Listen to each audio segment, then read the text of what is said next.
accident happens and your WhatsApp group is flooded with pictures of bloody bodies lying on the road. The pictures are all over Facebook. They're being retweeted widely on Twitter. You're looking at these pictures and you see that one of the dead is your loved one. This is how you are getting the news of your loved one's death. You're finding out on WhatsApp or Twitter. You're horrified.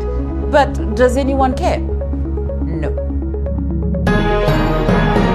Muriseko muri Zimbabwe hamanisha mari kumatimana enyika kwa mugabe muri muzvara nhasi anova iye 8 January 2026. Apo muri Zimbabwe tichitarisa pamwechete nekuongorora kuti chiiko chiri kutora nzvimbo munyika yedu yeZimbabwe pamwechetewo nedzimwe nyika dzakatikomberedza. So kana kari kekutanga muri Zimbabwe kusvika pano pa Zimstream TV, just like, subscribe, then turn on the notification bell so that you will never miss any video, so that you will never miss any update. Muri Zimbabwe muzvara nhasi panguva ino tine update yatakubatirai maringe nenyaya yafungai Quinton Tawenga uyo arikupomerwa mhosva yekuuraya Cordelia Marcelo Tillini. Ndo nyaya iri pano muri Zimbabwe. Tese tinozviziva kuti Cordelia Marcelo Tillini kuBorodeo nechinzi akushukuru nekumboshewa kuBorodeo ndo zvakaitika muri Zimbabwe. So pane nyaya iri pano muri Zimbabwe yatoda kuongorora kuti zviri kunzi chiko. This is the boyfriend anonzi iye Mr. Tavengwa, Mfungai Tavengwa, ndiye boyfriend uyu Cordelia Marcelo Tillini. Ndo nyaya iri pano muri Zimbabwe. Marcelo Tillini ndo the boyfriend uyu ari pano. So tawaverenga statement iri pano muri Zimbabwe kuti tinzwisise kuti nyaya iyi yakamira sei.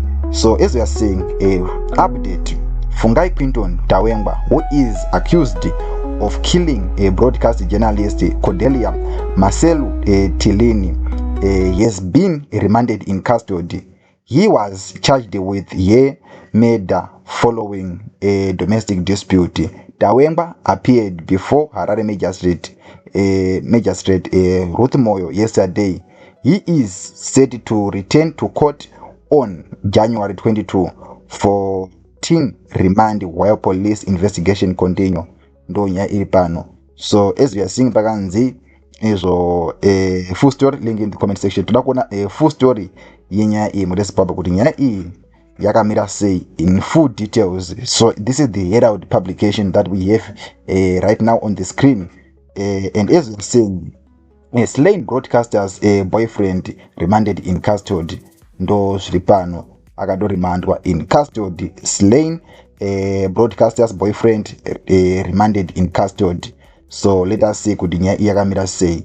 The boyfriend of the late broadcast journalist Cordelia Marcelo Tillini has been remanded in custody after being charged with murder following a domestic dispute. Fungai Quinton Tawenga appeared before Harare Magistrate Ruth Moyo yesterday, Zoro. He was advised to apply for bail at the High Court as he is facing a third schedule offense, which pertains to serious crimes including murder and can only be entertained at the upper court.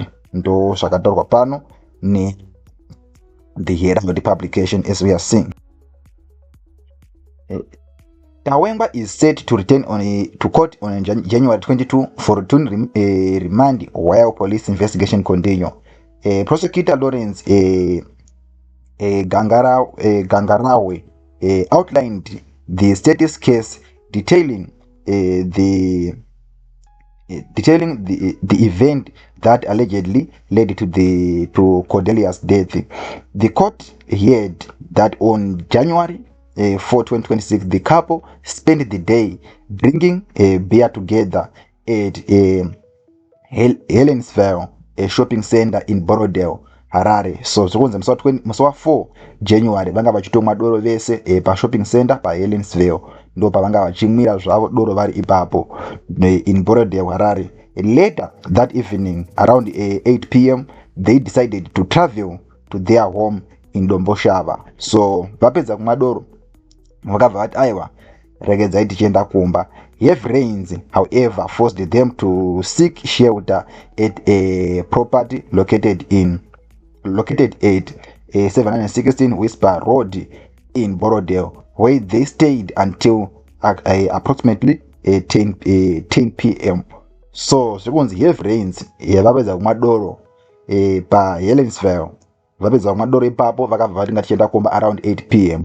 but vari munzira kudzoka kumba mvura yakanaya zvakanyanya, vakabva vati aiwa ngatimbomira zvedu pa 716 Whisper Road in Borrowdale. Apa ndipo vakamira where they stayed until approximately 10 p.m. So 10 p.m. ndo vanga vari pachini, vanga vari pa 716 Whisper Road in Borrowdale, ndipo vanga vakamira ipapo vachimbira kuti mvura ita sei, mvura imbodzikira.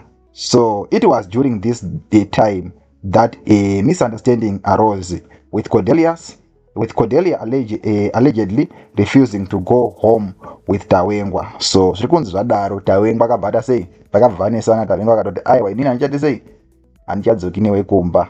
Nevertheless, they eventually left the premises on foot after the rain subsided, heading towards the Harare Domboshava Road. Tragedy unfolded the next morning. So ndo zvikunzi next morning musi wa4 then next morning yanga iri musi wa 5. So zvinozonzi izvo musi wa 5 uyu 5 January 2026 around kuma 6:15 nenguva dzemangwanani, Cordelia's lifeless body was discovered lying in a pool of blood near house number 29 along Borrowdale Domboshava Road. So this is a very sad news. Around 6 a.m. kuma quarter past 6 a.m. zvikonzi body yake yakaonekwa iri muropa, ropa rakati chakata ipapo in a pool of blood. So zvikonzi ndo zvakaitika. Her body was taken to Parenya Hospital mortuary, where it awaits a post-mortem examination to establish the exact cause of death. Following investigations, police arrested Tawengwa in connection with the killing. Meanwhile, the Masele Tulini family is awaiting a police investigation before they can announce funeral and burial arrangements for Cordelia. Cordelia's sister, Brita, told H Metro they do not intend to interfere with a police investigation currently underway. The case is currently under police investigation, Brita stated. We will provide information regarding the gathering and burial arrangements once the police concluded their inquiries. Ndo nyaya iri pano. So murume uyu akatosungwa pari zvino, akasungwa achinzi ndiye akauraya nekuda kwekuti vanga vamboita misunderstanding avanga vamboita. So ndo nyaya murezimbabwe mosva ari kupomerwa. So ari kusodzoka musi wa 22. This guy that you are seeing on the screen ari kusodzoka musi wa 22. Tichisangana zvakare murezimbabwe pano paZimstream TV tichizokubatisai kuti chiko chinenge chaitika munyika yedu yeZimbabwe. And for now is bye.